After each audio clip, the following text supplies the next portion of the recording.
ఇక్కడున్న కామ్రేడ్స్ అందరికీ నమస్కారం. తర్వాత సరే, ఇవాళ వికసిత్ భారత్ 2047 2047 నాటికి భారతదేశాన్ని అభివృద్ధి చెందిన దేశంగా చేయాలనేది లక్ష్యంగా చెబుతున్నారు.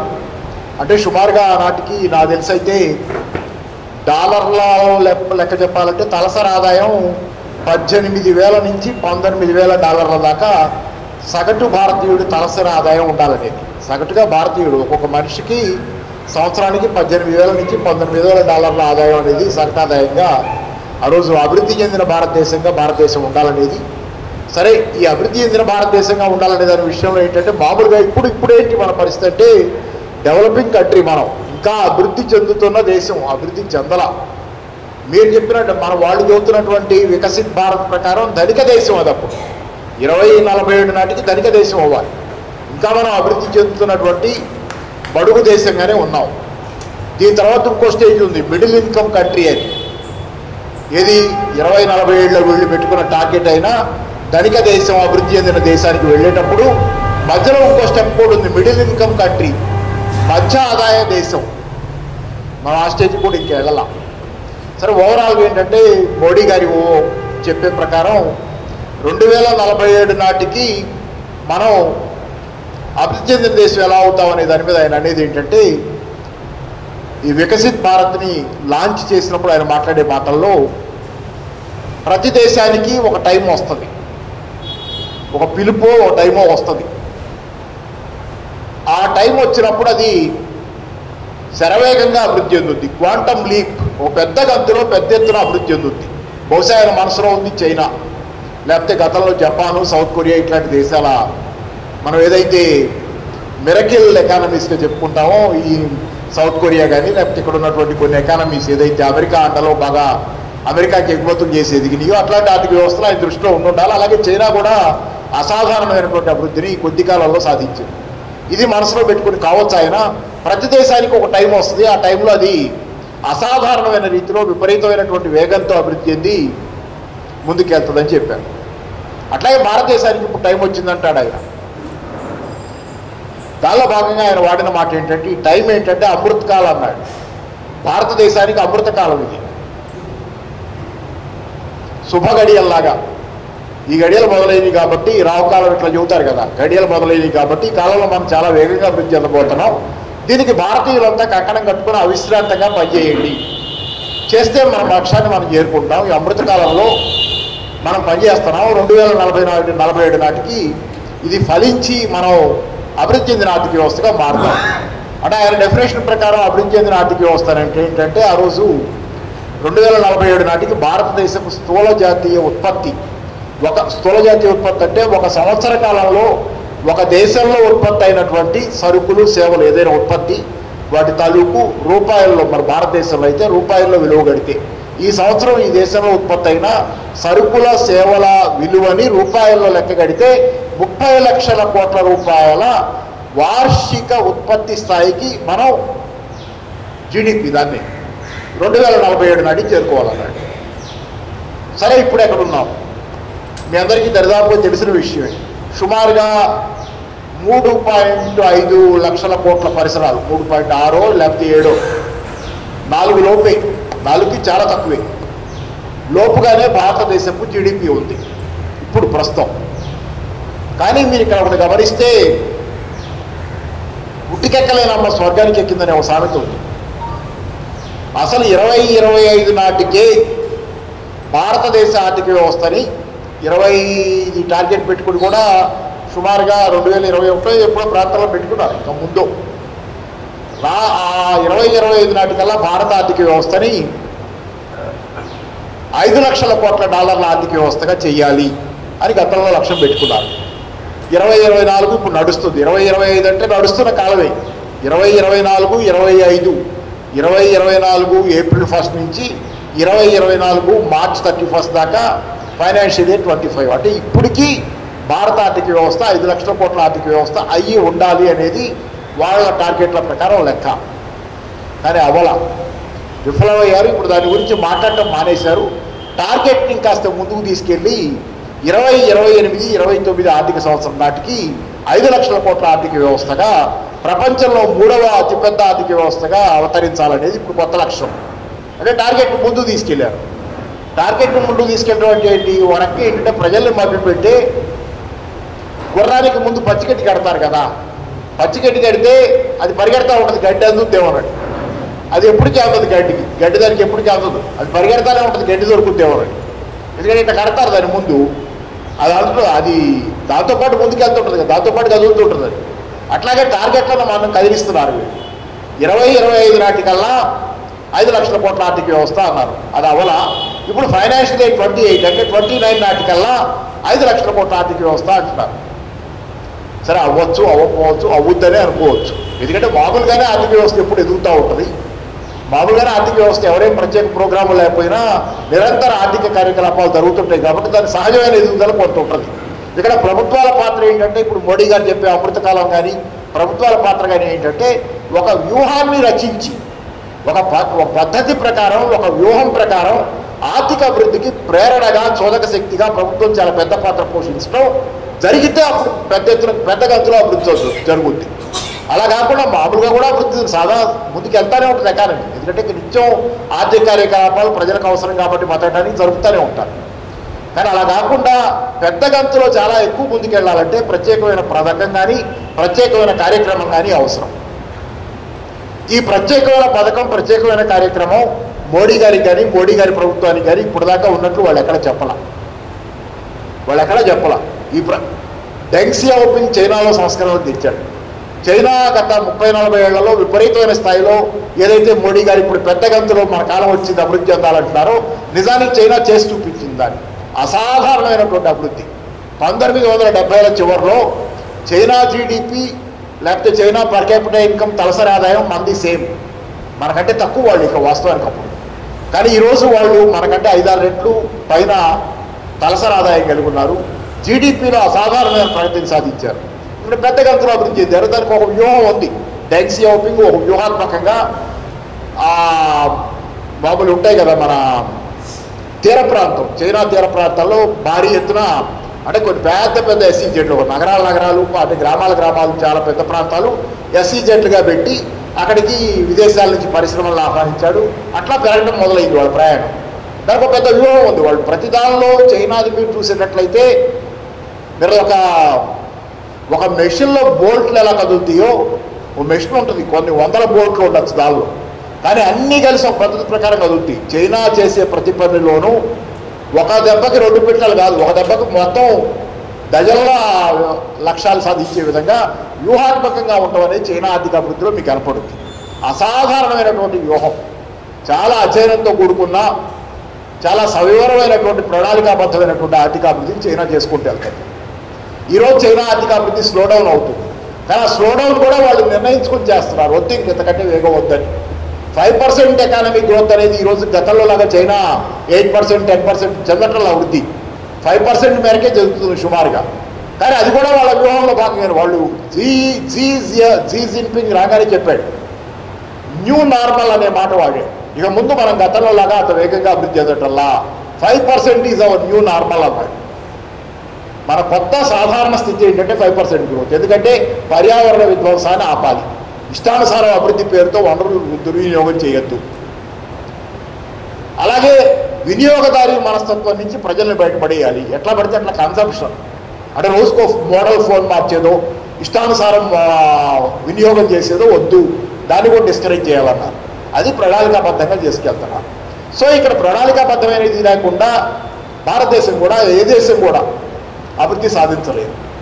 ఇక్కడ మనకి లోపించి సింగపూర్ కూడా అంతే. గతంలో సింగపూర్ చూస్తే ఒక 50 ఏళ్ల క్రితం అది సింగపూర్ కూడా ఆ రోజు నాయకుడి పేరు గుర్తులేదు, కానీ చాలా పకడ్బందీ వ్యూహంతో సింగపూర్ తన అభివృద్ధిని సాధించింది. మరి భారతదేశానికి అలాంటి వ్యూహం మోడీ గారు ఇంతవరకు అమృతకాలం అంటారు, 2047 నాటికి అభివృద్ధి చెందిన దేశం అంటారు. కానీ మీకు కోహరెంట్గా ప్రజల్లోకి సింక్ అయినటువంటి, ప్రజలందరికీ అవగతమైనటువంటి ఒక వ్యూహం మీకు ఎక్కడ కనపడదు. హాచ్ పాచ్ కార్యక్రమాలు 2023 డిసెంబర్లో అమృతకాలు లేకపోతే 2047 వికసిత్ భారత్ ప్రోగ్రాంలు లాంచ్ చేస్తా మాట్లాడిన మాటలు ఎలా కనపడతాయంటే మనకి చాలా చెప్పారు. మళ్ళీ గుర్రం ముందు పచ్చిగడ్డి, 100 రోజుల ఎలక్షన్లో గెలవంగానే 2023 డిసెంబర్ అంటే ఎన్నికలకు వెళ్ళబోతుంది ప్రభుత్వం. మన ఎన్నికలు జరిగినాయి కదా మే జూన్లో, రిజల్ట్స్ వచ్చినాయి జూన్లో. ఎన్నికలకు వెళ్ళబోయే ముందు వికసిత్ భారత్ 2047 అని చెప్పి మొదలు పెడితే గెలిచిన తర్వాత ఏం చేస్తామో కూడా చెప్పడం మొదలుపెట్టారు. గెలిచిన తర్వాత ఏం చేస్తాం, మొదటి 100 రోజుల్లో, తర్వాత మార్చిలో ఒక మీటింగ్ పెట్టుకొని రానున్న 5 సంవత్సరాల కాలంలో ప్రణాళిక ఏంటి, వికసిత్ భారత్ కోసం ఏం చేయాలి. ఇవన్నీ ఎలా ఉంటాయంటే మీకు దేశ జనాభాలో ఒక మైండ్ గేమ్, అంటే గెలవబోతున్నా అనే మైండ్ గేమ్. దాంతో ఒక 2-3% ఓట్ల తేడా వచ్చినా గెలవచ్చనే ఆశ. గెలిచేవాడికి ఓట్లు వేసేవాళ్ళు ఎప్పుడూ ఉంటారు. ఎవరైనా గెలుస్తున్నారా, ఇటు గెలుస్తారా అటు గెలుస్తారో చూసి గెలిచేవాడికి పోనీలు వీడికి చేద్దాం, ఎటు గెలుస్తున్నారు కదా వేసేవాళ్ళు ఉంటారు. ఆ కార్యక్రమంలో భాగంగా వికసిత్ భారత్ అనేది నానా హడావుడి చేశారు. ఎప్పుడు 2023 డిసెంబర్ నుంచి మొదలుపెట్టి మార్చిలో మళ్ళీ మీటింగ్ పెట్టి ఎన్నికల ముందంతా హడావుడి చేశారు. అదే కనపడుతుంది తప్పితే మన దానిలో వ్యూహం కనపడదు. దాంతోపాటుగా ఏం చేశారు, మామూలుగానే మీకు యువజనుల్ని ఇన్వాల్వ్ చేయాలి. దానిలో 5 ప్రాణాలు పెట్టారు. 5 ప్రాణాలు పంచ ప్రాణాలు.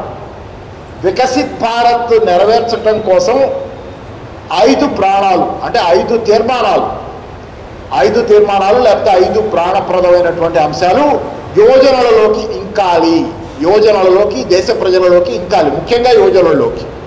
ఈ 5 ప్రాణ్ అంటే 5 ప్రాణాలు, 5 తీర్మానాలు, 5 లక్ష్యాలు, 5 గమ్యాలు, ఇది దేశ ప్రజలందరికీ నరనరాన ఇంకాలి, ముఖ్యంగా యువకులకి. ఎందుకంటే యువకులు ఒక చోదక శక్తిగా, భౌతిక శక్తిగా 2047 నాటికి వికసిత్ భారత లక్ష్యాల కోసం వాళ్ళు పనిచేయాలంటే వాళ్ళని ఎడ్యుకేట్ చేయాలి. ఈ వికసిత్ భారత్ గురించి 5 ప్రాణ్ ఏంటి, 5 ప్రాణ్ ఏంటి, removing any trace of colonial mind set. అంటే బ్రిటిష్ వాడు మనం లేదండి, మనకు బానిస బుద్ధులు వచ్చినాయి.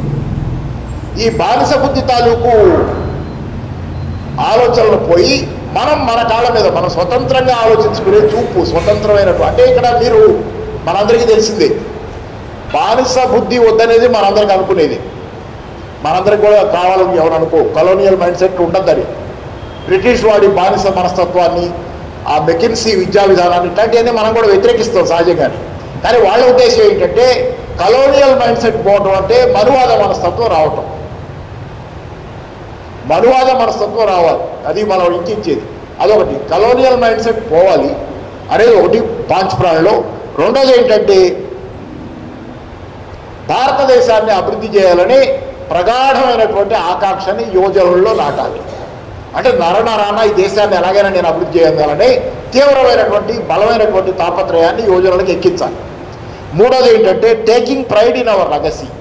మన సంప్రదాయం వారసత్వం పట్ల మనకి సగర్వంగా ఫీల్ అవ్వాలి. మనం ఏది సంప్రదాయం, ఏది వారసత్వం అంటే చార్వాకుల వారసత్వం లేకపోతే మనువాద వారసత్వం. ఈ దేశంలో 2 వారసత్వాలు ఉన్నాయి. బ్రాహ్మణికల్ అంటే కులాన్ని అంటారు, బ్రాహ్మణికల్ మనువాద వారసత్వం, అగ్రకుల తాలూకు ఒక కులం తాలూకు అగ్ర పెత్తందారి వారసత్వం, అహంకారంతో కూడినటువంటి ఇతరుల మీద పెత్తనం చేసే వారసత్వం ఒకటి. ప్రజాతంత్రయుతంగా ఉండేటువంటి చర్చ జరిగేటువంటి చర్చలతో సమస్యలు పరిష్కరించుకునే వారసత్వం 2 ఉన్నాయి ఈ దేశంలో. ఏ వారసత్వం వీళ్ళు చెప్పేది మనకు సహజంగానే బీజేపీ గురించి తెలిసింది, మనువాద ఆ పెత్తందారి వారసత్వం, ఆ లెగసీ మర్చిపోకూడదు అనేది అది ఒకటి నేర్పాలని. తర్వాత 4వది అవర్ స్ట్రెంగ్త్ ఆఫ్ యూనిటీ, ఐక్యత తేవాలి, ఐక్యత రావాలి మనలో. ఐక్యతే బలం అనే ఫీలింగ్ రావాలి, అందరం కలిసి ఉంటాం, ఐక్యత కలిసి పని చేయటం బలం అనే ఫీలింగ్ రావాలి. కానీ మనువాదం ఏం చెప్పు, ఐక్యత మన బలం అంటారు, కానీ మనువాదం మనుషులను విడగొట్టుద్ది. కులాల ప్రకారం మనుషులను విడగొట్టి కులాధిపత్యం తెచ్చి ఒకళ్ళు ఎక్కువ ఒకళ్ళు తక్కువ అని చెప్పిన చోట ఐక్యత సాధ్యం కాదు. ఇది బీజేపీ విధానాల తాలూకు అతిపెద్ద వైరుధ్యం. ఐక్యత కావాలంటారు వాళ్ళు, ఎందుకంటే ఐక్యత పేరుతో అందరినీ కలిపితే కానీ వాళ్ళు అనుకున్నటువంటి హిందూ రాష్ట్రమో లేకపోతే ఇంకోటో వాళ్ళు సాధించుకోలేరు. కానీ అదే టైంలో వాళ్ళకు ఉన్నటువంటి మానసికమైనటువంటి దౌర్బల్యం ఏంటంటే మనువాద ఆలోచన విధానం. కులాలు ఉన్నాయని, కొన్ని కులాలు పెద్దయని, కొంతమంది తక్కువని. దీంతో ఐక్యత రాదు, మీకు సహజంగా ఐక్యత రాదు. కులాలు ఉన్నాయన్న తర్వాత అందరూ ఒకటి ఎందుకు అవుతారు, నువ్వు వేరు వాళ్ళు వేరు వీళ్ళు వేరు అని చెప్పిన తర్వాత వేరు చేసేది మీరే, కలిసి ఉండాలని చెప్పేది మీరే. అంటే వాళ్ళ కలిసి ఉండాలంటే వాళ్ళ అర్థం ఏంటి? నేను తక్కువ అనుకొని రెండో వాళ్ళతో కలిసి ఉండాలి, పైన ఉన్నవాడని నేను వాడిని అనుకొని నేను తక్కువను ఒప్పుకోవాలని.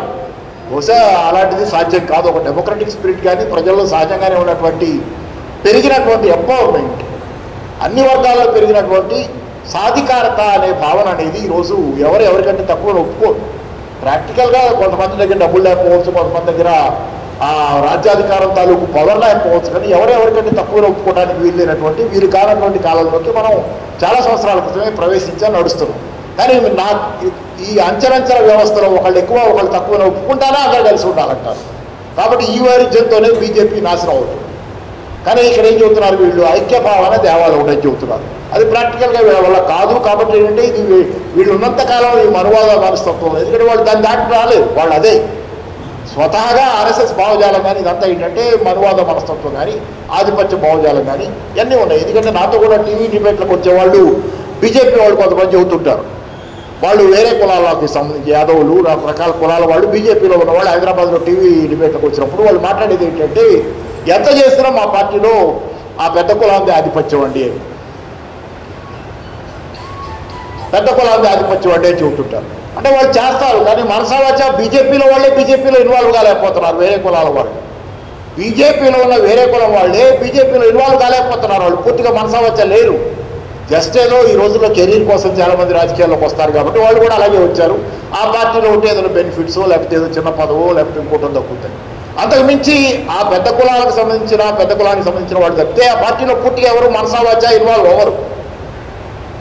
అందుకని ఏంటంటే ఇది ఆ పార్టీ అంతర్గతంగా ప్రాబ్లమే, దేశంలో కూడా అది సాధించగలిగిన ఐక్యత ఏమి ఉండదు, విడగొట్టడమే చేయగలిగింది అది. సరే, రెండోది ఇక్కడ ఇంకా ఐదోది ఏంటంటే వీళ్ళది fulfilling the duties of citizens with honesty which punch. అది పౌరులు తమ విధులని మనసా వాచ కర్మణ నిజాయితీగా నిర్వహించాలంట. సరే, పౌరులు నిర్వహిస్తారు, కానీ ప్రభుత్వం ముందు గనక దారేస్తే, ప్రభుత్వం నిజాయితీగా చిత్తశుద్ధితో చెప్పింది చేస్తే, చెప్పేది ఒకటి చేసేది ఒకటి కాకపోతే పౌరులకు అది దారేస్తుంది, మార్గదర్శకత్వం వహిస్తుంది. తను మాత్రం తన ఇష్టానుసారం చెప్పేది ఒకటి చేసేది ఒకటిగా చేసుకుంటా పోతా ఆచరణలో పౌరుల్ని మాత్రం నిజాయితీగా ఉండమంటే అర్థం రహితం అది. సరే, ఇది తర్వాత ఇంత చేసి మీకు 2047 నాటికి అభివృద్ధి చెందిన దేశంగా క్వాంటమ్ లీప్ పెద్ద దేశంగా అభివృద్ధి ముందుకెళ్లాలన్నారు. ఇప్పటిదాకా నేను జీడిపి గురించి చెప్పాను. 5 ట్రిలియన్ ఆర్థిక వ్యవస్థగా చేయాలని 2025 నాటికి ఎలా విఫలమయ్యారో, టార్గెట్ ఎలా 2028కి మార్చుకున్నారో చెప్పారు. తర్వాత ఇంకో ఉదాహరణ చూద్దాం. రైతుల ఆదాయాన్ని రెట్టింపు చేస్తామన్నారు. 2016లో చెప్పింది ఏంటంటే రైతుల ఆదాయాన్ని 2022-23 నాటికి రెట్టింపు చేస్తామన్నారు. 22 నాటికి సుమారుగా రెట్టింపు చేస్తాం రైతుల ఆదాయాన్ని. కానీ జరిగింది ఏంటి? రైతుల ఆదాయం రెట్టింపు కాల. ఇన్ఫ్యాక్ట్ అంటే రైతుల ఆదాయం అప్పుడు ఎంత ఉంది? 2015-16లో 96,000 రూపాయల చిల్లర ఉంది. ఏ ఆదాయం? సంవత్సరానికి ఒక రైతు కుటుంబానికి వచ్చే ఆదాయం, ఒక సంవత్సరంలో ఒక రైతు కుటుంబం పొందే ఆదాయం 2015-16లో 96,703 రూపాయలు ఏదో ఉంది. 96,700 అంటే నెలకి 10,000 కూడా లేదు, 8,000 ఏదో ఉంది. ఏది 2015-16. ఇది డబల్ అవటం అంటే ఎంత అవ్వాలి? డబల్ అవటం అంటే ఇది 192,694 రూపాయలు అవ్వాలి. ఏది ఎట్లా డబల్ అవటం అంటే ద్రవ్యోల్బణంతో పడిపోకుండా విలువ. 2015-16లో ధరలు ఎలా ఉన్నాయో, ఎందుకంటే అది పునాదిగా తీసుకున్నారు. 2015-16లో భారత రైతు కుటుంబం సగటు ఆదాయం సంవత్సరానికి 96,000 రూపాయలు 96,703 రూపాయలు. 2015-16లో ఉన్నట్లే ధరలు కనుక ఉంటే, మార్కెట్లో ధరలు కనుక ఉంటే, దాని ప్రకారం 2020-22-23 నాటికి రెట్టింపు చేయాలంటే ఆదాయం అది 196,690 రూపాయలు, 694 రూపాయలు కావాలి. కానీ ధరలు మారుతాయి కదా, ధరలు పెరుగుతుంటాయి, ఇదో చాలా జరుగుతుంటాయి. ఆ పెరిగిన ధరల ప్రకారం అయితే 2022-23 నాటికి 2,71,378 రూపాయలు ఆదాయం ఉండాలి రైతు కుటుంబానికి. డబల్ అవటం అంటే 2015-16 నాటి నుంచి 2022-23 నాటికి రైతు కుటుంబ ఆదాయం డబల్ అవటం అంటే ధరల పెరుగుదలను లెక్కలోకి తీసుకుంటే 2,71,378 రూపాయలు రైతు కుటుంబం ఆదాయం ఉండాలి. కానీ నిజానికి ఎంత ఉన్నది? అది కేవలం 1,26,000 చిల్లర ఉంది. 1,20,000 చిల్లర, 26,000 చిల్లర ఉంది. అంటే అంటే మీకు వాస్తవానికి 2015, 16, 2022, 23 మధ్య ఆదాయం రెట్టింపు కావాలంటే ఆ 7 సంవత్సరాల కాలంలోనూ 6 సంవత్సరాల కాలంలోనూ సంవత్సరానికి 10.8% రైతు ఆదాయం పెరగాలి. 100 రూపాయలు 2015, 16లో ఒక రైతు కుటుంబం ఆదాయం సంవత్సరానికి ఉందని అనుకుంటే ఉదాహరణకి అది సంవత్సరానికి 10.8%, అంటే నెక్స్ట్ ఇయర్ నాటికి 110 రూపాయలు 80 పైసలు. ఈ రకంగా సంవత్సరానికి 10.8% చొప్పున పెరుగుతా పోతే 2015 నుంచి 2022 నాటికి అది రెట్టింపు అవుతుంది ఆదాయం. కానీ ఎంత పెరిగింది? నిజానికి 10.8% పెరగల, కేవలం 2.8% రైతు ఆదాయం పెరిగింది. 2015, 16, 2022, 23 కాలంలో రైతు కుటుంబాల సగటు ఆదాయం 2.8% పెరిగింది. అంటే వాళ్ళ టార్గెట్ చేరుకోవడానికి కావాల్సిన 10.8% కంటే 5 రెట్లు తక్కువ, సుమారు 4.5-5 రెట్ల తక్కువ వేగంతో పెరిగింది. అంటే ఎక్కడుంది ఇది? అంచనా కంటే అంచనాలు బాలుడు, ప్రాక్టికల్గా సాధించింది జానడో బెత్తడో అంటాం కదా. అంటే ప్రాక్టికల్గా ఏమీ లేదు అక్కడ, ఉత్తి ఊకదంపుడు మాటలు. నిజానికి ఈ 2008 2.8% వృద్ధి రేటు ఏది 2015, 16, 2022, 23 కాలంలో వ్యవసాయ కుటుంబాల తలసరి ఆదాయం, అది సగటు ఆదాయం పెరుగుదల 2.8%. ఇది యూపీఏ ప్రభుత్వ హయాంలో కంటే తక్కువ. 2002, 2003, 2012, 2013 సుమారుగా యూపీఏ 2, యూపీఏ 1, యూపీఏ 2 పరిపాలనా కాలం. 2002, 2012, 13 ఆ కాలంలో 3% పెరిగింది రైతుల ఆదాయం సంవత్సరానికి. అది కూడా తక్కువే, కానీ 3% అప్పుడు పెరిగింది. వీళ్ళు హడావుడి చేసి రైతు ఆదాయం రెట్టింపు చేస్తామని 2015, 16లో ప్రకటిస్తే ఆ 3% కంటే కూడా తగ్గి 2.8% రైతుల ఆదాయం పెరిగింది. అంటే ఏంటంటే ప్రాక్టికల్గా బీజేపీ ప్రభుత్వం ఏ రోజుకు ఒక డ్రామా మీద మోడీ అనే ఒక పర్సనాలిటీని ఎలివేట్ చేసి ఆయన సచ్చీరుడు, ఆయన మహానుభావుడు, దేవుడు, ఆయనే చెప్పుకున్నాడు కదా మన ఎన్నికల్లో నేను దేవుడని. వీటి మీద ప్రజల్లో ఒక రకమైనటువంటి ఆరాధ భావనను క్రియేట్ చేసి నిరంతరంగా నోట్ ఇట్లాంటి మాటలు చెప్పించడం ద్వారా నేను రోజుకు ఒక డ్రామా ఆడతాను. అంటే ఏది చేయలే, ప్రాక్టికల్గా అన్నీ చెబుతున్నారు.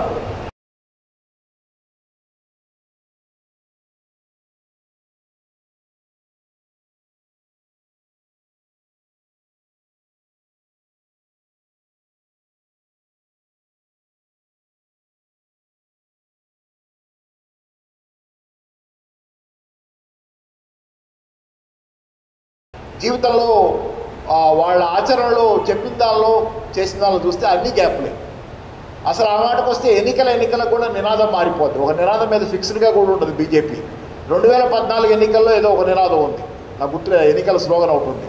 2019 ఎన్నికలకు వచ్చేసరికి ఇంకో స్లోగన్ వచ్చింది, ఇంకో స్లోగన్ మారిపోయింది స్లోగన్. 2024 ఎన్నికలకి అబ్కి బార్ ఇది 400 పార్, ఈసారి 400 దాటేది. నినాదాలతో సహా అన్నీ మారుతున్నాయి. నిరంతరంగా గుర్రం ముందు పచ్చిగడ్డి పెట్టి పరిగెత్తించినట్టు భారతీయుల్ని మతం మత్తులోనో లేకపోతే ఇంకో రకమైనటువంటి విభజన క్రీడతోనో విడగొట్టో ఒకళ్ళ మీద ఒకళ్ళకి ద్వేషం పెంచో నిరంతరంగా వీళ్ళు ఆడుకుంటూ వస్తున్నారు. ఆటకి 2024లో ఇన్ని కబుర్లు చెప్పి వికసిత్ భారత్, అమృతకాల్, 2047 అభివృద్ధి చెందిన దేశం, చూడండి ఆకాశంలో మీకు చుక్కలు కనపడతాయని చెప్పింది జనాలు నమ్మల. అందుకే వీళ్ళు వాళ్ళుగా పెట్టుకున్న టార్గెట్. బీజేపీ తన సొంతగా 370 సీట్లు, ఎన్డీఏ అంటే మిగతా భాగస్వామ్య పక్షాలతో కలిసి 400 సీట్లు మొత్తం టార్గెట్ పెట్టారు. 400 పార్, అబ్కి బార్ పెట్టుకుంటే వాళ్ళకి వచ్చిందంతా 240. అంటే వాళ్ళకి రావాల్సిన 375 సీట్ల టార్గెట్లో 130 సీట్లు, అంటే 1/3 తక్కువ వచ్చినాయి వాళ్ళకి. వాళ్ళు అంచనా వేసుకున్న దానికంటే 1/3 పడిపోయి. 1/3 చిన్న విషయం కాదు. 240 మాత్రమే వచ్చింది. 370 అంటే 130 తగ్గింది. అంటే వాళ్ళు మూడో వంతు తగ్గిపోయిన వాళ్ళు అనుకోండి. అంటే ఏంటంటే ఇది కేవలం మైండ్ గేమ్ మీద భారతదేశంలో ఈరోజు ప్రభుత్వం నడుస్తుంది. సరే, ఈరోజు వచ్చారు అధికారంలోకి. వచ్చిన తర్వాత విధానాలు ఏమైనా మారినాయా? రైతుల గురించి డబుల్ చేస్తామన్నారు ఆదాయం. మీరు చూస్తే మొన్న బడ్జెట్లో ఎరువులకి ఇచ్చే సబ్సిడీ కూడా కోత పెట్టారు. ఎరువులు, ఆహారం, ఇంధనం, ఎల్పిజి మీద ఇచ్చేది, ఆహారం మీద ఇచ్చే సబ్సిడీ, ఎరువుల మీద ఇచ్చే సబ్సిడీ మొన్న బడ్జెట్లో చాలా పెద్ద ఎత్తున కోత పెట్టారు. 30% దాకా మొత్తం మూడింటి మీద కోత పడింది. కోతలు పెడుతున్నారు. వాస్తవానికి ఏంటంటే కబుర్లు మనకి చెబుతున్నారు, డెలివరీ ఏమో అదాని అంబానీకి చేస్తున్నారు. ప్రజలకి మభ్యపెట్టు. అందుకని ఈరోజు ఎక్కడ మీకు చాలా చోట్ల ప్రజల్లో కూడా గమనిస్తే బీజేపీ పట్ల చాలా తీవ్ర వ్యతిరేకత. వాళ్ళు అసలు ఎవరు పట్టించుకుంటారు. జనరల్గా మనకి ఇక్కడ రాష్ట్రంలో ఉన్న పరిస్థితి ఏమో కానీ ఆశ్చర్యకరంగా ఏంటంటే తెలంగాణలో, నేను ఇప్పుడు హైదరాబాద్లో ఉంటున్నా కాబట్టి తెలంగాణలో 8 సీట్లు వచ్చినాయి. మీరు గమనించండి, బీజేపీకి ఎక్కడైనా సీట్లు వచ్చినాయి అంటే ఎక్కడ వచ్చినాయి అంటే ఆల్రెడీ వాళ్ళు లేని చోట్ల, వాళ్ళు పరిపాలించని చోట్ల వాళ్ళకి సీట్లు వచ్చినాయి. ఎందుకంటే దూరపు కోటలు నురుపు కదా, మనం చూడాల, వాళ్ళ పరిపాలనతో మనకు అనుభవం లేదు. లేని వాళ్ళు వాళ్ళ కోట్లేసారు తప్పితే వాళ్ళ పరిపాలన కింద అనుభవించిన వాళ్ళు, వాళ్ళ పరిపాలన గురించిన అనుభవం ఉన్న వాళ్ళు వాళ్ళ కోట్లేయటం మానేస్తున్నారు. వాళ్ళకి ఎక్కడైతే గతంలో ప్రభుత్వాలు లేవో, ఎక్కడైతే గతంలో వాళ్ళు పరిపాలించలేదో వీళ్ళ సంగతి తెలియక అక్కడ రాజస్థాన్ కావచ్చు, లేకపోతే ఇక్కడ రాజస్థాన్లో సీట్లు ఇచ్చినట్టున్నారు మొన్న. అలాగే తెలంగాణలో సీట్లు ఇచ్చారు. ఏపీలో ఏదో కాస్త చౌదప్పిగా నిలబడిపోయినట్టు 6 ఏమో పోటీ చేసి 3 గెలిచారు. ఇట్లా ఎక్కడైతే వీళ్ళతో అనుభవం లేదో వీళ్ళు టార్గెట్, వీళ్ళు అది కూడా వీళ్ళు పెట్టుకుంది కూడా అదే. గతంలో మనం ఎప్పుడు గెలవని సీట్లే ఉన్నాయి చూసుకుని ఆ సీట్లు అంటే యాంటీ ఇన్కంబెన్సీ ఉంటుంది కదా, వ్యతిరేకత ఏర్పడదు. గతంలో గెలిచి ఉంటే ఆల్రెడీ వీళ్ళ రంగు తెలిసి వ్యతిరేకత ఉంటుంది. ఆ సీట్ల మీద ఒక 80 సీట్ల దాకా ఏమో ఎప్పుడు గెలవని, సుమారు 145 సంథింగ్ ఉంది. ఆ సీట్ల మీద ఫోకస్ పెట్టడం. వీళ్ళ రంగు తెలిసిన చోట ఉత్తరప్రదేశ్ లాంటి చోట్ల జనాలు తిరస్కరిస్తున్నారు. కాబట్టి ఓవరాల్ ఏంటంటే ఒక విభజించి పాలించే రాజనీతి. దీనిలో వికసిత్ భారత్లో ఇంకోటి కూడా ఏంటంటే మంచి గవర్నెన్స్ ఇవ్వడం కూడా ఉంటుంది. ప్రజలకు మంచి గవర్నెన్స్ కూడా దానిలో భాగం. తక్షణ ప్రజల సమస్యల మీద తక్షణం స్పందించి ప్రజల నుంచి ఫీడ్బ్యాక్ తీసుకొని వాళ్ళ సమస్యలను పరిష్కరిస్తూ పోవాలి. కానీ మణిపూర్ ఎంతకాలంగా మండుతుంది. మణిపూర్ వైపు ఆర్ఎస్ఎస్ వాళ్ళు కూడా ఆఖరికి మణిపూర్ విషయాన్ని ప్రస్తావించారు. ఆర్ఎస్ఎస్ చీఫ్ భగవత్ కూడా మణిపూర్లో సమస్యను పరిష్కారం చేయాలని మాట్లాడారు. కానీ భారత ప్రభుత్వంలో ఉన్న అమిత్ షాకి కానీ మోడీకి కానీ దాని గురించి పట్టినటువంటిది లేదు. ఇంతవరకు నాకు తెలిసి అయితే ఏమీ మాట్లాడలేదు. అంటే ఈ రకమైనటువంటి గవర్నెన్స్ లేదు, ఆర్థిక అభివృద్ధి లేదు, ఆర్థిక పతనమే ఉంది. అలాగే ఏ రకంగా చూసుకున్నా, రాజకీయ పరంగా చూసుకున్నా ఒక నికరమైనటువంటి విధానం లేదు. ఇక్కడ ఏ రోజుకి ఏది పనికి వస్తుందో అది వాడటం తప్పితే ఇది పరిస్థితి. విదేశాంగ విధానంలో చూసుకున్నా ఎన్నో మార్పులు. ఎట్లా అంటే నేను ఎందుకు చెబుతున్నానంటే వికసిత్ భారత్ 2047 అంటే మీకు ఒక వ్యూహం ఉండాలి. మొన్నటిదాకా అమెరికాతో అంటకాగారు.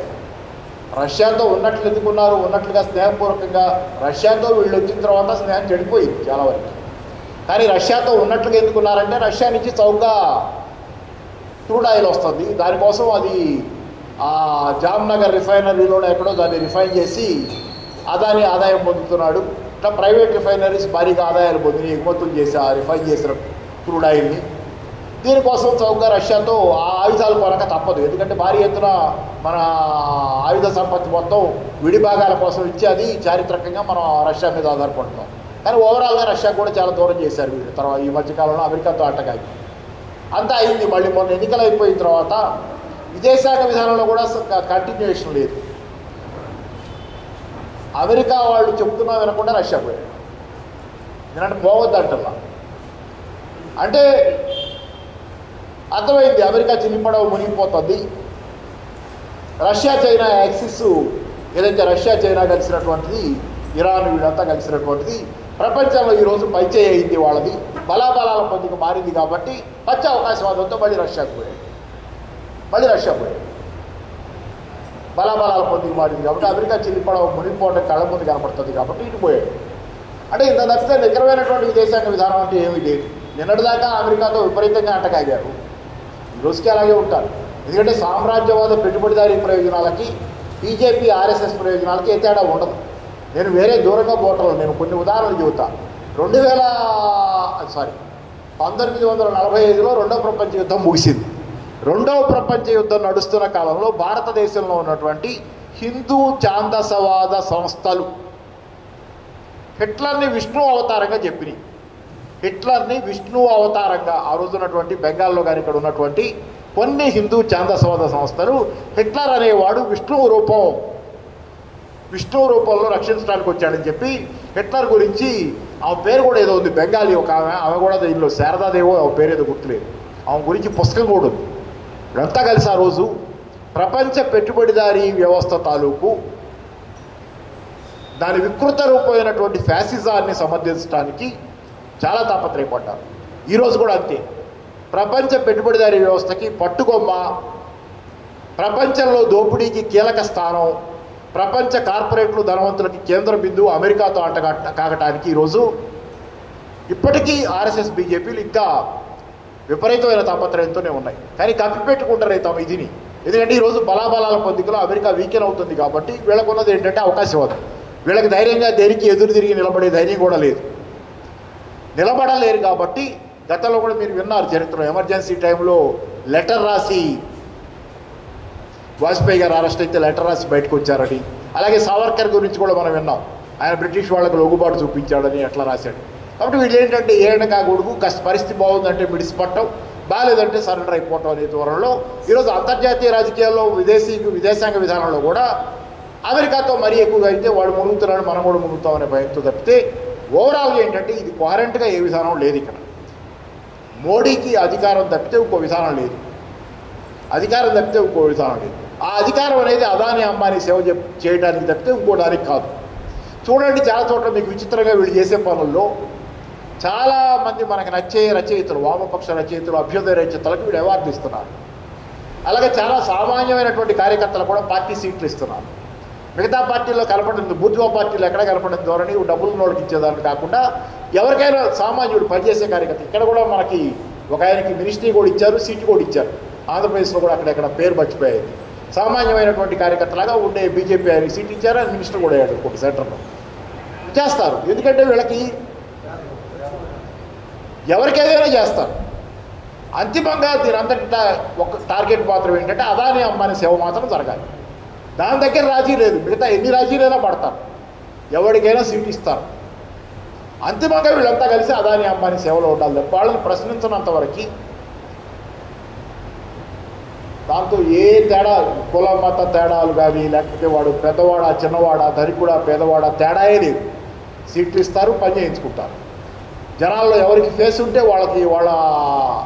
వాళ్ళని తాము దగ్గరగా కౌగిలించుకుంటారు, వాళ్ళ దగ్గరగా తీసుకుంటారు. జనాల్లో పలుకుబడి కాపాడుకోవటం, అంతిమంగా ఈ పలుకుబడి మొత్తం తీసుకెళ్ళి అదాని అంబానీ సేవలో వాడటం. ఇట్లాంటి వాళ్ళు 2047 నాటికి వికసిత్ భారత్ అని 30 లక్షల కోట్ల ఆర్థిక వ్యవస్థ చేస్తారనేది పూర్తిగా భ్రమ. ఎందుకంటే ఈరోజు మీకు కనపడుతున్న విధానాలు మన బడ్జెట్లో వేసినా కానీ అధికారంలోకి వచ్చిన తర్వాత కూడా వీళ్ళ విధానాలు ఏం చేస్తున్నాయి అనేది మనకు తెలుసు.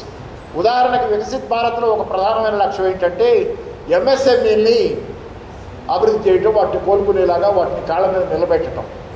కానీ ఇదే ఎంఎస్ఎంఈని దెబ్బతీసే విధానాలు మోడీ గారు గత 10 సంవత్సరాల కాలంలో అనేకం అనుసరించారు. ఇప్పుడే ఎంఎస్ఎంఈని నిలబెడతామని, ఎంఎస్ఎంఈని సాయం చేస్తామని, ఎంఎస్ఎంఈలకు అప్పులు ఇస్తామని, ఎంఎస్ఎంఈని కాపాడతామని లేకపోతే వాటిని పెంచుతామని చెప్తున్నారు. ఎందుకు చెబుతున్నారు? ఎంఎస్ఎంఈ అంటే మీడియం అండ్ స్మాల్ ఎంటర్ప్రైజెస్, చిన్న మధ్య తరహా పరిశ్రమలు పోయిన తర్వాత ఈ దేశంలో మోడీ విధానాల కింద నిరుద్యోగం భారీగా పెరిగిపోయింది. ఈరోజు దేశంలో కనీవిని ఎరుగని స్థాయిలో నిరుద్యోగం ఉంది, ఎప్పుడూ లేదు చరిత్రలో ఇంత. ఆ దెబ్బ మొన్న మోడీ ప్రభుత్వం మీద భారీగా పడి ఎన్నికల్లో ఆయనకి 240 కారణం అదే. ఉదాహరణ ఎంత తీవ్రంగా నిరుద్యోగం ఉందంటే ఇక్కడ యువకులు గాజాలో ఇజ్రాయెల్ తరఫున యుద్ధం చేయడానికి కూడా వెళ్తున్నారు. అక్కడ సరుకులు పోయటానికైనా కనీసం సైన్యానికి సరుకులు మోసైనా బతుకుతాం ఇజ్రాయెల్ సైన్యానికి. ఆ గాజాలో జరుగుతున్న విధ్వంసం ఎంతమంది చచ్చిపోతున్నారో అక్కడ ఎంత భయంకరంగా వాతావరణం ఉందో తెలుసు. కానీ భారతదేశం నుంచి పోయి అక్కడ పనిచేయడానికి కూడా సిద్ధపడుతున్నారు. అలాగే యుక్రెయిన్ రష్యా యుద్ధంలో రష్యా తరఫున పనిచేయడానికి పోతున్న వాళ్ళ గురించి మీరు పేపర్లో చదువుతున్నారు. అదొక భయంకరమైన యుద్ధం. మన వాళ్ళే 2-3 చనిపోయారు, భారతీయ పిల్లలు పనిచేయడానికి పోయి అక్కడ చనిపోయారు ఆ యుద్ధంలో. అంటే యుద్ధ రంగానికి వెళ్ళి చచ్చిపోయినా పర్వాలేదు, కానీ భారతదేశంలో ఉంటే ఇంకా అంతకంటే దారుణంగా ఉంటుంది పరిస్థితి.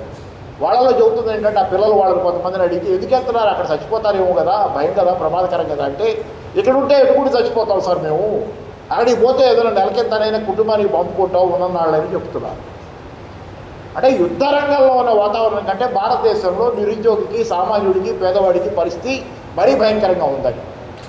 లేకపోతే ఇక్కడ వదిలేసి అక్కడికి ఎందుకు పోతాడు, ఇంతకంటే బాగుందనే కదా, ఆ యుద్ధ రంగమే ఎందుకంటే బాగుందని. అంటే భారతదేశంలో నిత్యం పోరాటంగా భారతీయుడు సామాన్యుడికి మారింది. ఈరోజు ఇట్లా మారటం వెనక ఏంటంటే చిన్న మధ్య తరహా పరిశ్రమలు భారీ ఎత్తున లక్షల సంఖ్యలో పరిశ్రమలు మూతపడి దెబ్బతిన్నాయి. డిమానిటైజేషన్ కాలంలో దెబ్బతిన్నాయి. పెద్ద నోట్లు రద్దు చేస్తే ఏమైంది, చాలామంది చిన్న వ్యాపారులు, పారిశ్రామికవేత్తలు వర్కింగ్ క్యాపిటల్ లేక రోజువారీ అవసరాలకి జీతాలు ఇచ్చుకోవడానికో, ముడిసరి కొనడానికో డబ్బులు లేక మూతపడ్డ పరిశ్రమలు ఉన్నాయి. అలాగే రెండో పక్కన చిన్న చిన్న వ్యాపారస్తులు, రోడ్ల పక్కన చిన్న చిన్న వ్యాపారాలు చేసుకునే వాళ్ళు, ఆ రోజు వాళ్ళు డబ్బు చలామణి లేదు కాబట్టి మనకి క్రెడిట్ కార్డు, డెబిట్ కార్డు వాళ్ళ దగ్గర చెల్లేవి కదా, ఇప్పుడు నడుస్తున్నట్టు. అంటే యూపీఐ వచ్చిన తర్వాత ఎక్కడ పడితే అక్కడ బడ్డీ దగ్గర కూడా ఇప్పుడు నడుస్తుంది. కానీ అప్పట్లో యూపీఐ మన గూగుల్ పేనో, ఫోన్పే ఇట్లాంటివి లేవు. అలాగే క్రెడిట్ కార్డులు కూడా వాళ్ళు బాంబులో తీసుకునేవాళ్ళు కాదు, ఎక్కడో పెద్ద పెద్ద సూపర్ మార్కెట్లు వీటిలో నడిచాయి. ఆ దెబ్బకేమైంది, చిన్న వ్యాపారులు పోయారు, చిన్న పారిశ్రామికవేత్తలు, చిన్న చిన్న వాళ్ళంతా పోయారు, పెద్ద పెద్ద వాళ్ళు పెరిగిపోయారు. ఎందుకంటే మనం ఎక్కడ కొనాలన్నా మన దగ్గర డబ్బులు లేవు, క్యాష్ లేదు, రద్దు అయిపోయింది. మనం కొనాలంటే అక్కడికి చిన్న వ్యాపారస్తు తగ్గిపోతే డబ్బు తప్పితే చల్లదు. మనమంతా రీటైల్ సూపర్ మార్కెట్లకు పోవటం మొదలుపెట్టాం, మార్కెట్లకి పెద్ద పెద్ద వ్యాపారస్తుల దగ్గరికి పోవటం మొదలుపెట్టాం. ఆ రోజు పెద్ద వ్యాపారస్తులు పెరిగారు, చిన్న వాళ్ళంతా చిదిగిపోయారు. ఇది ఒక దెబ్బ. జిఎస్టీ వచ్చింది. జిఎస్టీ వచ్చిన తర్వాత కూడా అలాగే జరిగింది. గతంలో ఎలా ఉండేది, మన కూలర్లు ఉన్నాయి కదా, ఎండాకాలం వస్తే కూలర్లు ఉంటాయి, కూలర్లు వాడతాం. కూలర్లు బ్రాండెడ్ ఉంటాయి, కెన్ స్టార్ ఇట్లాంటి బ్రాండెడ్ కూలర్లు ఉంటాయి. లేకపోతే మన మామూలు పటాన్ చెరువులోనూ ఇక్కడైతే ఇక్కడ ఆటో నగర్లో తయారు చేసే ఎయిర్ కూలర్లు, మామూలు తక్కువ రేట్లో వచ్చే ఎయిర్ కూలర్లు లోకల్ మేడ్ ఉంటాయి. చాలామంది పెద్దగా అధికంగా లేని వాళ్ళు లోకల్ ఎయిర్ కూలర్లు ఇక్కడ స్థానికంగా రోడ్డు పక్కన పెట్టేవి చిన్న చిన్న వర్క్ కొనుక్కునేవాళ్ళు. వాటికి జిఎస్టీ ఉండదు, కథ నడుస్తూ ఉంటుంది. మామూలు వాళ్ళకి అది అందుబాటులో ఉండేది. మీకు జిఎస్టీ వచ్చిన తర్వాత జిఎస్టీ ఐడి కంపల్సరీ చేసి మీరు మార్కెట్లో ఉండాలంటే జిఎస్టీ ఐడి కావాలి. జిఎస్టీ వచ్చిన తర్వాత వీళ్ళందరి మీద ఏమైంది, మీకు చిన్న వ్యాపారస్తులు జిఎస్టీ కట్టి ఇదంతా చేసి వాళ్ళు అమ్ముకోలేరు మార్కెట్లో, వాళ్ళు వెళ్ళిపోయారు మార్కెట్లో వచ్చి. వాళ్ళకి కుదరదు, అంత తక్కువ ధరకే ఉంటే కుదరదు కాబట్టి వాళ్ళంతా మార్కెట్లో వచ్చిపోయారు. చాలామంది వ్యాపారస్తులు జిఎస్టీ వచ్చిన తర్వాత చిన్న వ్యాపారాలకి పోయినాయి, సాధారణ వ్యాపారాలు. ఆ వ్యాపారం మొత్తం ఏమైంది, ఇప్పుడు నాకు రోడ్డు పక్కన అమ్మేవాడు, ఎయిర్ కూలర్ అమ్మేవాడు లేకపోతే నేను ఆటోమేటిక్గా బ్రాండెడే కొనుక్కుంటా. అంటే బ్రాండెడ్ పెద్ద కంపెనీలు పెరిగినాయి, కార్పొరేట్లు పెరిగిపోయినాయి. జిఎస్టీ వచ్చిన తర్వాత వాటి ఆదాయాలు పెరిగినాయి, వాటి అమ్మకాలు పెరిగినాయి. చిన్న వ్యాపారస్తుడు జిదిగిపోయాడు రెండో పక్కన. అంటే వీళ్ళ ఆదాయం మొత్తం అటు బదలాయిపోయింది. చిన్న వ్యాపారస్తుడు ఆదాయం మొత్తం చిన్న వ్యాపారం జిదిగిపోయి పెద్దవాడికి బదలాయిపోయింది. ఈ రకంగా తర్వాత కోవిడ్ కాలంలో కూడా ఎంఎస్ఎంఈల పట్ల అనుసరించిన, చిన్న మధ్య తరహా పరిశ్రమల పట్ల అనుసరించిన విధానం వల్ల ఎన్నో పరిశ్రమలు పోయినాయి. ఈరోజు చేతులు గాలిన తర్వాత ఆకులు పట్టుకున్నట్లు ఎంఎస్ఎంఈని కాపాడాలి, ఎంఎస్ఎంఈని ఉద్ధరించాలి, ఎంఎస్ఎంఈని బాగు చేయాలి. ఇది వికసిత్ భారత్ లక్ష్యం అట. అదాని అంబానీ ఊరుకుంటారా? వాళ్ళ వ్యాపారం పెరగాలంటే చిన్నవాడు ఉండకూడదు. చిన్నవాడి వ్యాపారం కూడా పెద్దవాడికి బదలాయింపు అయితేనే పెద్దవాడు ఇంకా బలుస్తాడు. కాకుల్ని కొట్టి గద్దలకేసే రాజనీతి నడిస్తే కానీ ఈ ప్రభుత్వ విధానాలు సాగవు. ఎందుకంటే ఈ ప్రభుత్వ విధానాలు అదాని అంబానీ లాంటి ఒక డజన్ మంది పారిశ్రామికవేత్తలకి జనాలు తీసుకెళ్ళి ఎరగా ఆహారంగా వేసి, వీళ్ళ వ్యాపారాన్ని తీసుకెళ్ళి వాళ్ళకి అందజేసి, చిన్నవాడిని కొట్టి పెద్దవాడికి పెట్టి, మీరు ఈ విధానాలు ఎక్కడ మాని మీరు ఇది మామూలు మేకవన్నె పులి అంటాం కదా, ఈ మేకవన్నె పులికి ఈరోజు వికసిత్ భారత్ ఇంకొక కొత్త అదనం మేకవన్నె పులిగా అది చలామణి కావడానికి ఇంకా వికసిత్ భారత్ పేరుతో కొత్తగా మిమ్మల్ని ఏదో ఉద్ధరిస్తున్నాం. అసలు రంగు అదే. అసలు రంగు ఏంటంటే లోపల చిన్నవాడిని కొట్టి పెద్దవాడికి పెట్టారు, అది భారత్. స్వాభావికంగా అదే. వాళ్ళ దెబ్బతే ఇంకోటి చేయలేరు. ఇది మారినప్పుడు ఏ భారత్ అని చెప్పినా, ఏ వికసిత్ అని చెప్పినా అంతిమంగా పరిణామాలు అయ్యాయి. ఇంతకంటే బాగుపడేది ఉండదు, ఇంతకంటే దిగజారటమే. ఎందుకు ఉదాహరణ చెబుతా. ఈరోజు చిన్న వ్యాపారస్తులను కొట్టి పెద్ద వ్యాపారస్తులు పెడితే, మీడియం అండ్ స్మాల్ ఎంటర్ప్రైజెస్ దెబ్బతిని పెద్ద వ్యాపారస్తులు పెరిగితే, పెద్ద కార్పొరేట్లు పెరిగితే ఏం జరిగింది? కోట్ల స్థాయిలో నిరుద్యోగం పెరిగింది. కోట్లాది మంది స్థాయిలో నిరుద్యోగం పెరిగింది. అంటే ఆ మేరకు ప్రజల కొనుగోలు శక్తి భారీగా పడిపోయింది. తాత్కాలికంగా చిన్నవాడి వ్యాపారాన్ని పెద్దవాడికి కట్టబెట్టారు. తాత్కాలికంగా పెద్దవాడి లాభాలు పెరిగినాయి. మొదట పెద్దవాడి లాభాలు పెరిగినాయి. ఎందుకంటే చిన్నవాడు వ్యాపారంలో లేకుండా పోయాడు, పెద్దవాడికి ఆ వ్యాపారం బదలాయిపోయింది, పెద్దవాడు లాభాలు పెరిగినాయి, పెద్దవాడు బాగా బలిశాడు. కానీ అసలు రాను రాను ప్రజల కొనుగోలు శక్తి పడిపోతుంది, ప్రజలు కొట్టము తినటమే తగ్గిపోతుంది, ప్రజలు బతకటే కష్టమైపోతుంది, ప్రజల దగ్గర డబ్బులు లేవు. ఈ స్థితిలో ఏమవుతుంది, పెద్దవాడికి కూడా ఇక వ్యాపారం నడవదు. జనాల దగ్గర డబ్బులు ఉంటాయి కదా పెద్దవాడి దగ్గర కొనేది. ఏ జనాల దగ్గర అయితే ఆ జనాలకు ఉపాధి ఉండాలి, వాళ్ళ దగ్గర డబ్బులు ఉండాలంటే ఆ జనాలకు ఉపాధి ఉండాలి. మీడియం అండ్ స్మాల్ ఎంటర్ప్రైజెస్ లాంటి చిన్న వ్యాపారస్తుల్ని, చిన్న పారిశ్రామికవేత్తల్ని కొట్టి పెద్దవాడికి పెట్టాక ఈ చిన్న వ్యాపారస్తులు చిన్న పారిశ్రామికవేత్తల దగ్గర ఉద్యోగాలు పనిపోయిన తర్వాత చాలామందికి మీరు కూర్చున్న కొమ్మని నరికినట్టు మీ పునాదిని మీరే నరికేశారు పెద్ద కార్పొరేట్లకి. అందుకని ఈ మధ్యకాలంలో చూడండి కార్పొరేట్ల లాభాలు పడిపోతున్నాయి భారీ ఎత్తున. కార్పొరేట్ల లాభాలు భారీ ఎత్తున పడిపోతున్నాయి ఈ దేశంలో. ఎందుకు పడిపోతున్నాయంటే ప్రజల స్థితి అంతగా దిగజారింది. గత 10 ఏళ్ల కాలంలో ప్రజల స్థితి భారీగా దిగజారిపోయి వాళ్ళ కొనేది తినేది లేకుండా అయింది. ఇంకో ఉదాహరణ, ఈరోజు బ్యాంకుల్లో మంచి ఉదాహరణ, బ్యాంకుల్లో లోన్లు తీసుకుంటారు జనం. బ్యాంకుల్లో లోన్ తీసుకుంటే దానిలో కొంత భాగం, పెద్ద భాగమే వినియోగం కోసం వాడతారు. చిన్న పర్సనల్ లోన్స్ ఇట్లాంటివి తీసుకున్న వాళ్ళు ఏదో అవసరాల కోసం వాడుకుంటారు ఆ డబ్బులు. కానీ ఈరోజు ఏమవుతుందంటే మీకు బ్యాంకుల్లో లోన్లు ఇంత పర్సెంటేజ్ తీసుకున్నారనుకుంటే 10% అనుకోండి, బ్యాంకుల్లో లోన్ల గ్రోత్, లోన్లు తీసుకోవడం ఎలా ఉందో దాంతో పోలిస్తే వినియోగం పెరగటం. అంటే తీసుకున్న డబ్బులంతా ఏం చేస్తున్నారు జనాలు వినియోగం చేయక. గతంలో తీసుకుంటే డబ్బులు వినియోగంలోకి వచ్చాయి. పర్సనల్ లోన్ ఇంకోటి తీసుకుంటే ఏదో ఖర్చు పెట్టేవాడు, ఓ ఫ్రిడ్జ్ కొనేవాడు, లేకపోతే ఇంకోటి కొనేవాడు, ఏదో పర్సనల్గా వాడేవాడు. అంటే ఆ రకంగా మార్కెట్లో బూస్టప్ వచ్చేది తీసుకున్న లోన్తో. ఈరోజు వినియోగానికి డబ్బులు, లోన్లు కూడా తీసుకోవడం తగ్గింది, అదొక దశ. కానీ తీసుకున్న మేరకు కూడా మార్కెట్లో వినియోగం ఉంటుంది. అంటే వీళ్ళు ఏం చేస్తున్నారు, మనకు ఆ రోజు ఏదో ఉంది కదా రొటేషన్ చక్రవర్తి, జనాలు రొటేషన్ చక్రవర్తులుగా మారాల్సి వచ్చింది. చేసిన అప్పులు చేయడానికి కొత్త అప్పులు తీసుకున్నటువంటి పరిస్థితిలోకి వచ్చారు. ఇక్కడ వినియోగానికి కాదు, పాత అప్పు తీర్చాలంటే కొత్త అప్పు చేసి రొటేషన్ చేస్తున్నారు జనాలు. పాత అప్పు తీర్చడానికి కొత్త అప్పు చేసి రొటేషన్, అందుకే వినియోగంలో పెట్టాల. నువ్వు వాడుకుంటే అప్పు ఎలా తీరుస్తావు పాత అప్పు. ఈ రకంగా పాత అప్పు తీర్చడానికి పాత కథలు ఆడుతాయి. ఓవరాల్గా ఈరోజు అదే కడుతుండండి. ఎంతగా చితికిపోయిన పరిస్థితులు అంటే భారతదేశ ప్రజలే. బంగారం చూడండి, చాలా పేపర్లు ఈ మధ్య మళ్ళీ కనపడలేదు కానీ ఎక్కువే, చాలా పెరిగింది. బంగారం మీద లోన్లు తీసుకునే వాళ్ళు పెరిగారు.